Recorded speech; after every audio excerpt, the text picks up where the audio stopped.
Final Fantasy XIV is one of the biggest MMORPGs and has been for many years. It's winner of the 2022 Best Ongoing Game and Best Community Support at last year's Game Awards. The current expansion has a score in the 90s by both critics and players, and it's got lore from one of the most beloved franchises, Square Enix's Final Fantasy, which has amassed many titles and won many awards in its own right. But today, I want to talk about the good, the bad, and overall, is this MMO worth playing?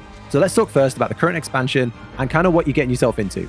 So Final Fantasy XIV in 2023 is currently in its Endwalker expansion, and this is a huge finale to over 10 years of content. We've had the big climax at the end of the main story, and now the game is in a slower pace of rebuilding and retelling for a new story they're building. The devs have confirmed that over the next 10 years, they're going to start telling a new story and a new saga. So it makes it a great time to join as you have the full story to play through from level 1 all the way to the end of Endwalker. And you have no waiting. Some people have waited many years for this finale and you get to experience it all in one go. And it's an incredible story. As well as that, you'll be here at the start of the new story with everybody else. Also, just because it's a Final Fantasy XIV game doesn't mean you need to have played any other Final Fantasy games. They just use the same classes, terminology, and lore. You can pick the story up with no Final Fantasy knowledge, and it bridges the gap between a single player and an MMO game really easily, so don't let that hold you back. In terms of price, Final Fantasy has a free trial from the start of the game to the very end of the first expansion, which is a huge amount of content. Once you do make the commitment to buy, you do have to buy the new expansion, and you do have to pay monthly for a subscription. It is a subscription-based model. That's everything you need to know about the basics. Let's get into what is this game, what is this MMO, and is it for you? So first off, the new player experience. You're just getting the game for the first time. I've already talked about the free trial, so don't worry about the cost right now. But as a new player, the first thing you'll do is pick a server, a race, and a class. Final Fantasy has 8 races to choose from. There's Higher, which is similar to humans. There's Elezen, which are a tall, elegant, elf-like race. There are 2 cat-like races, a bunny one, and there's just a lot of creativity here. There's freedom to make your character super realistic, like you in real life even. Or you can be big and powerful, you can be small and cute, or something completely different. Or do what everybody else does and just make a super attractive cat girl, because that's what 90% of people play. But yeah, the character creator is also really good. It's nothing crazy like Black Desert or a game like that, but there is a lot of customization here, and you can make a really unique character.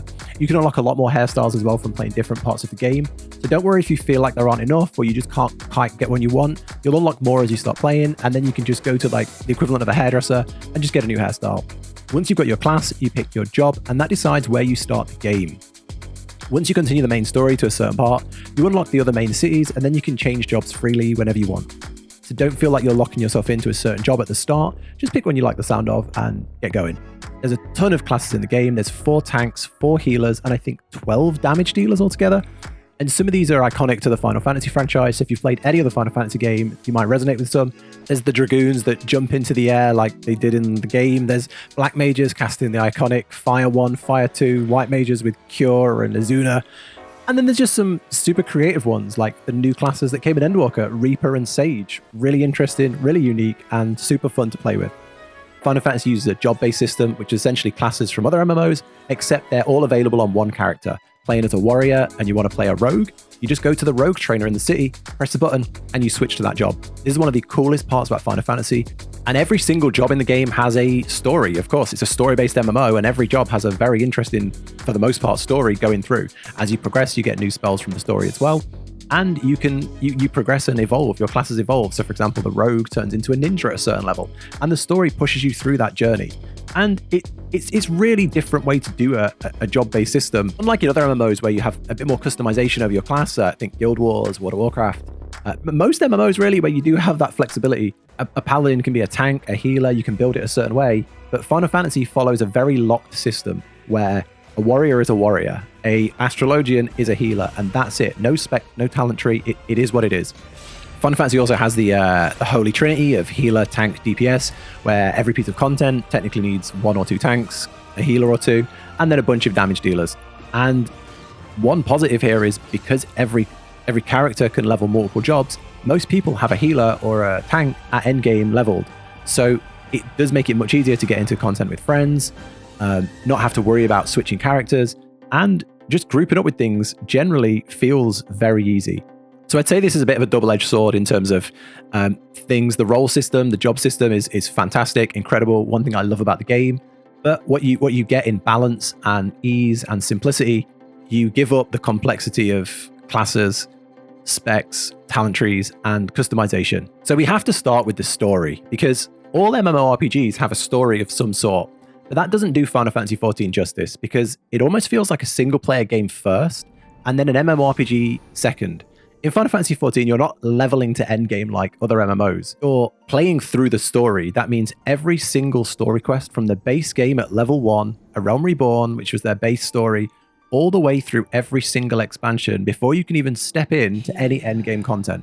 This is where Final Fantasy XIV becomes divisive as an MMO. If you love a good story or you've played the other Final Fantasy games, then this game is fantastic. I was a lover of Final Fantasy 9 and 10, so I resonated with a lot of the storytelling and thought it was amazing. The amount of effort that goes into the Final Fantasy story is incredible. You'll laugh, you'll get hyped up, you'll be on the edge of your seat, and you might even cry. This game is a journey through 10 years of incredible storytelling content, and it's honestly one of the greatest stories I've played in a game. On the other side, though, I will say if you're a big MMO player and you want to get straight into the raids, the gearing, the progression, this could be a turn-off. That stuff is there, but you need to be prepared for tons of reading, cutscenes, and world building. And there's a bit of a taboo in the Final Fantasy XIV community about skipping cutscenes because some people can't get through this big volume of story. They just want to play the game. So if story isn't for you, that's one thing to be aware of. You might be sat there skipping through tons of story to get to the end game. But if a story is for you, you've got an incredible one to look forward to. Next up, social and community. Final Fantasy is well known for its amazing community and social features, and rightly so. It feels like everything the developers add in have the community in mind. I've never played an MMO that feels as social as Final Fantasy XIV, which is why, even though there's a content drought at certain points in the game, people still log in. Let's say there's a patch 2 months away, people will still be logging in, even though there's no new content.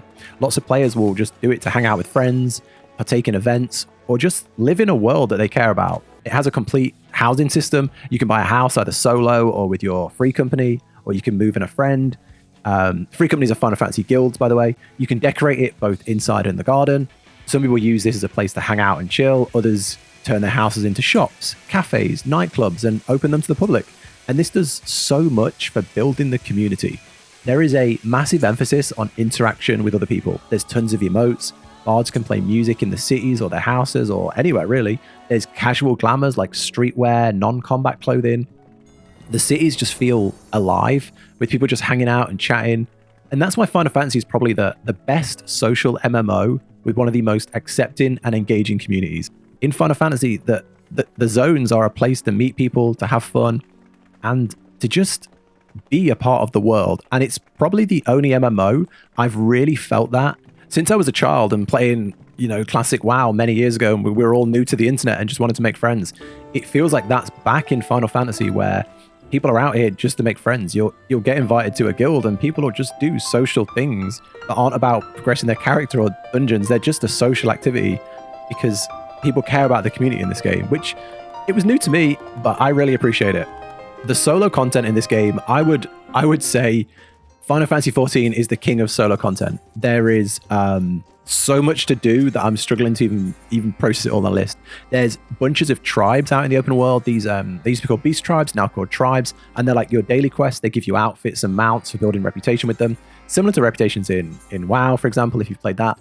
There's a huge crafter-gatherer system with 8 crafting jobs and 3 gatherers that can be leveled all the way up. Each has a full story behind it. You can be a carpenter making beds and housing items, culinarian focusing on raid food, or a blacksmith making endgame gear. There's so much and so much depth here. There's systems and zones tied behind just crafting, systems that you can give items to NPCs to further your relationships with them. There's so much behind crafting that I could make multiple videos on it. Then there's the gathering, and also gathering professions are super in depth. There's timed nodes you can go and do. For fishing, you can go on fishing trips out in the sea and spearfishing underwater. There's so much of the world to explore with the gathering that, again, it's its own video. Endwalker have released an island sanctuary as well, where you can catch and tame wild animals, grow crops, build up your island. It's an absolute win for anybody looking to just get away on their own piece of land. The only downside, the only flaw I would say to the solo content is the open world is a little lackluster in that most stuff is done in instanced content. There's not much reason to ever go out in the real world, in the open world, in the zones, after you've done the story. And then players looking to group up with others have tons of PvE content. Dungeons, multiple types of dungeons, multiple trials, 8-man raids, 24-man raids. roguelike deep dungeons, and more and more and more. There is so much. PvE is where Final Fantasy just dominates, I think, that in some areas. The quality of every bit of endgame is so high. Uniquely written music, exciting zones, beautiful bosses. Players looking for a challenge also have some of the hardest content in the game. There's savage raiding, which is probably somewhere between, say, heroic and mythic in WoW. There's even ultimates, which are so hard, they're only cleared by a smallest portion of the player base. And one thing is they keep a lot of the content relevant for a long time. They use roulettes, which is a daily system where you will queue into normal dungeons, normal raids with other players and get rewarded for it. It's a good way to level up and get loot and stuff like that. It's great.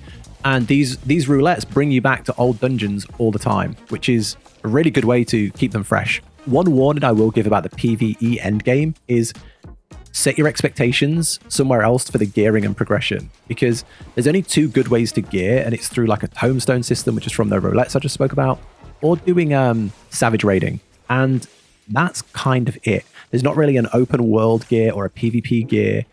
And once you get this amazing savage gear, it's only really useful back in savage. Combined with having no talent trees, specializations, or way to progress, you're not on that same progression treadmill as most other MMOs. It's something that I'm not a fan of, but a lot of people love Final Fantasy for that. You're not forced to go and do dailies every day to get gear, or you won't get into certain content. It's pretty much open to most people at all times.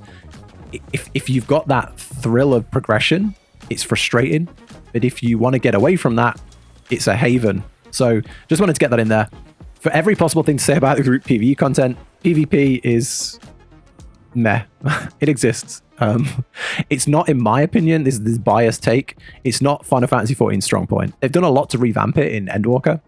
And PvP has multiple different modes. You've got big battleground style modes called frontlines, where players just run at each other in huge groups to take objectives and points. And then you've got more smaller scaled team-based games. The biggest one right now is their new one called Crystalline Conflict, which is a team v team objective-based game with a seasonal element where you can earn currency each season, and then you can buy reward. You can get rewards, loot, mounts, armor sets, emotes, things like that for progressing along this seasonal path. I will be honest, the PvP in Final Fantasy is not at the level of other MMOs. It's really not quite there, and for that reason, sometimes you're waiting a very long time to get into a PvP game.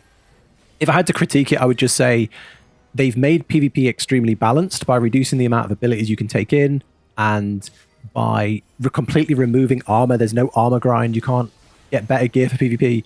If you're the best raider in the entire world and you go into PvP, you're the same as someone who's just hit that level. So that's good for a balance perspective, but it does sometimes make it feel very dampened that you're just hitting each other with sticks. And that doesn't always feel fun. So sometimes you come out of one PvP match and don't really have the motivation to go back in. These are just my experiences, but I do believe generally PvP isn't at the same level as PvE, but the developers have done a big job of improving it in Endwalker, and I hope they keep on improving it and we see more development in the PvP front.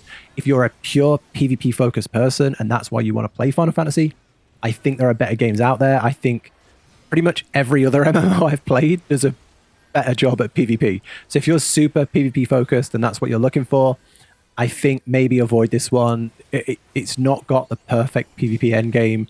There are better games out there for it, but who knows what the future will hold. And there is a smaller section of the community that are really into PvP. I think we've covered the big things here, the big things about the game that you might be curious about. Let me know in the comments if anything else, but overall, should you play Final Fantasy XIV? I think Final Fantasy does a lot of things differently to other MMOs, and that's why it's done so well. The job system is fantastic. The PvE content is so different and amazing. The casual and solo content is really, really good. They've recently gone and revamped the old dungeons so that you can do them with NPCs, so that if someone just wants to come and play the story, they don't have to worry about getting engaged with other players. They can literally go through most of the content on their own, which is great for people that being inclusive to those types of people that want to play that way.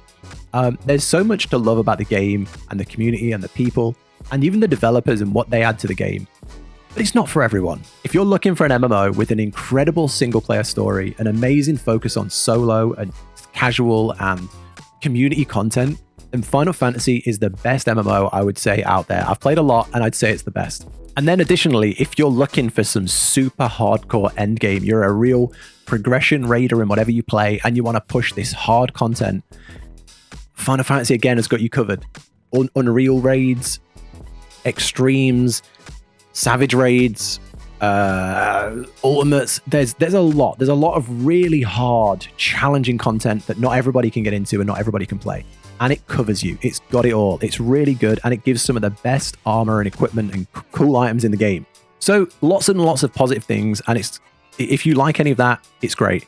So what are its weaknesses? And if you're looking for certain things, why might you avoid this? If you don't like a story, if you don't like big, long stories, you got a long one here. So maybe it's not, maybe you can skip it if you want to skip it, but if that's not a level of experience you're going to enjoy if you're not into a story. Again, PvP. If you love PvP in this game, I don't want to hate on something you love. If you adore the PvP, I'm happy. But someone who's played PvP in every other MMO and enjoys it, I cannot get into this one, and I just don't think it's great. And the fact that you have to wait sometimes 30 minutes to an hour for a PvP match because there's just not that many people queuing for it makes me think that maybe it's not that well adapted and people aren't that into it, but I don't want to speak for everybody. And the only other con is the gearing and progression. That's massively missing in Final Fantasy. If you are used to logging in every day, you do your Mythic Plus every day, or you do your, what's Guild Wars got, the fractals, or you do the BDO, enhancing your items and grinding for items.